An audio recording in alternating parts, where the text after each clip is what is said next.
the question submitted. I want a bird that talks.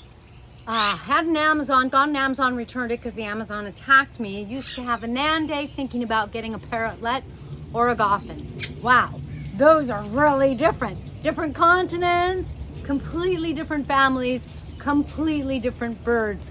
Amazing. So let's talk about what I would say, what I would recommend, because you know, it's what I think would work for this person.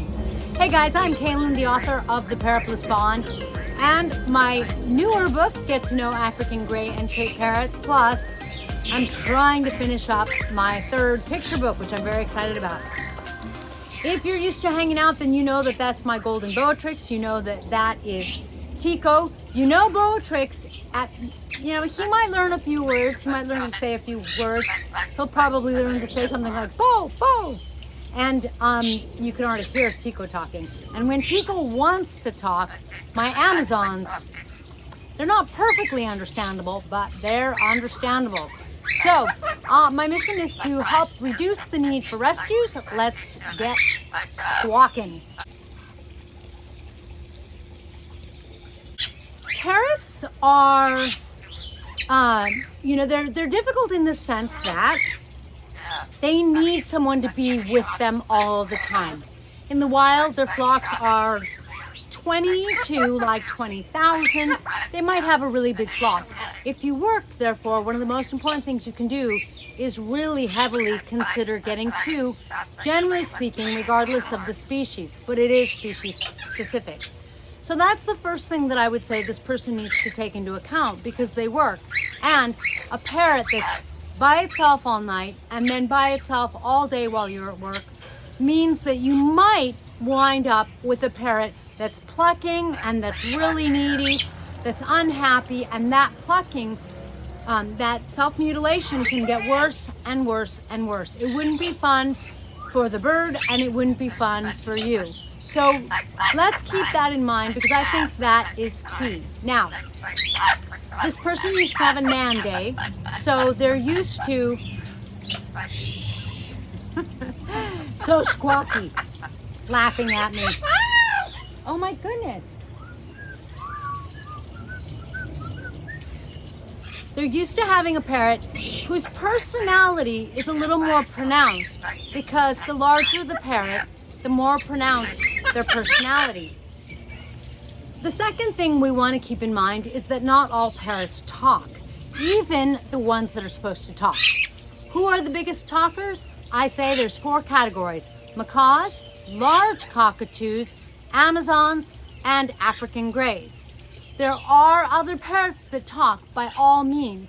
For example, her Nan Day may have said some words too. But these 4 are the kings, so to speak, and queens, in the sense that even though a lot of them still have that parrot voice, they are the most understandable, and or they're going to have the largest vocabularies. When it comes to smaller parrots, like budgies, which would be one of my recommendations, or parrotlets, their voices are going to be hard to understand. And with parrotlets, that's if you get a parrotlet that talks. I have had several parrotlets. I still have several parrotlets. And they're not a parrot that's going to pick up talking if you're not with them and talking all of the time. Whereas my Mexican red-headed Amazon, when I go, woohoo, he goes, woohoo. When I go, shao ha, to call my daughter, he goes, shao. He just picks it up like my African gray. When we say things, sometimes they copy us. If you want a parrot that talks and you really want them to talk, you have to A, get lucky and get an individual that wants to talk. B, pick one of those species if you want the best guarantee. And C, talk to them all day. And repeat yourself all day. Hello, hello, hello, until you don't want them to talk, because you've said it so many times that you're like, oh my God, if I hear the word hello anymore, it's gonna hurt my ears. And then when your parrot says it, you're gonna be like, okay, we picked a bad word, let's try another one. But you're gonna repeat the cycle.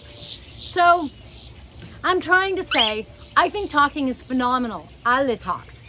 If we're lucky, he'll say his name, which is about all he says. He'll say ale, which is alebrije for short, and he'll say alebrije. Hi, Ale. Hi, Ale. Ale is a white-capped Pyonis, and he is fantastic. He bonds, although not as quickly as most other parrot species I've ever experienced, but he does bond. When he bonds, it's a strong bond, and he's semi-independent. This is a species that's difficult to find and expensive, but if you could get 2 of these, that would be fantastic. If not, I would still get 2 parrots, because while you're gone all day, like I said, all night and then all day, that's a long time for a parrot to spend alone, and it's going to be a recipe for problems. Now, one of the other species that's going to be really sweet, not going to attack you, that's going to be, I think, fantastic, that's known to have one of the largest vocabularies, just not necessarily super understandable, is a budgie. Don't go throwing budgies into a category of a small parrot that's inexpensive and therefore not a good bird. I have to tell you that I think budgies are some of the completely overlooked parrots. In a budgie, you've got a parrot that is intelligent, that is very sweet, loving, affectionate, that won't attack you. If you have an untamed budgie, sure, they'll bite you. They don't know you. You're a lot bigger. But basically, you have a parrot that's pretty easy to tame, that isn't going to break the bank. You could get 2 or 3. 2's really the number. My point is they're so inexpensive, it's easy. Their cage isn't going to be so big that I can get in it, like my macaw's cage, which means that it would be easy to travel with your budgie. If, say, for example, you have 2 homes or you like to travel a lot, a budgie carrier is not going to be that hard to take with you if you're just going on vacation or if you're transporting them from one home to another. I don't know if I can think of any negatives at all to a budgie. Plus, they won't make you go deaf the way my kaiques and my Pyonis are illustrating that parrots are known for squawkers for a reason. That reputation definitely is well deserved. So there is one really phenomenal parrot that you're going to be able to find easily, and that I hope you don't just dismiss, because it's going to give you the best of a lot of worlds. Ale, ale, alebrije, ale, ale. All right. It's not easy picking a parrot, because just like going on a blind date, one of the things that can happen is you can wind up with a personality where you click and you guys are bonded forever and you're best friends, and you really have one of the most intimate relationships, because this is someone who's by your side all the time.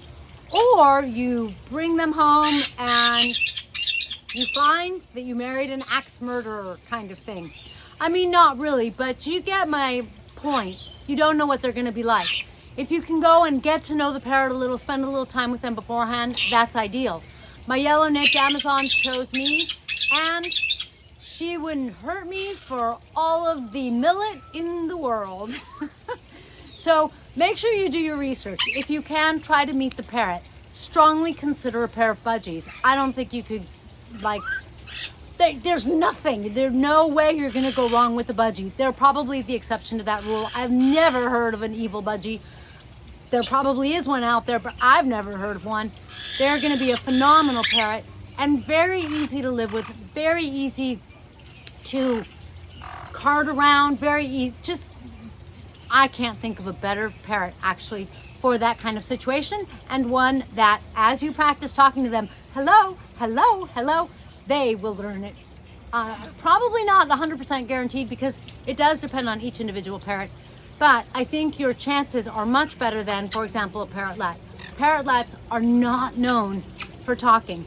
People say that their parrotlet picks up a word or two, and I agree, they do pick up a word or two after they've been given a lot of practice. At that point, you do want to lean towards a male parrotlet, and you have to get lucky that this is a male parrotlet that is going to talk. So it's just your chances are far more reduced than they would with the budgie. I hope that you choose a budgie or a pair of budgies, because again, not being home, the pair of budgies is going to be much happier and do much better together, and that you guys have a threesome of love and bonding that's going to be phenomenal. Because yes, even if you have two budgies, if you spend time with them when you are home, they will bond with you. It might take a little longer because you're not with them. You know, you're gone during the day, that kind of thing at work, but it's okay. It will happen in time, and they will give you a good 10 years, I think, if you give them a really great diet. Make sure that their diet is not just seeds. Budgies are gonna need some pellets, some parakeet mix, not any other mix, and unless you do a finch mix, and those fresh veggies. Super important. That's gonna help your budgie enjoy a life filled with joy and a longer life with you. If you want some awesome Parrot merch, please be sure to visit shop.parrotbliss.com. Sorry he didn't say his name. That's the way parrots are. They're like people. They do what they want when they want. I'll catch you in the next feathered video.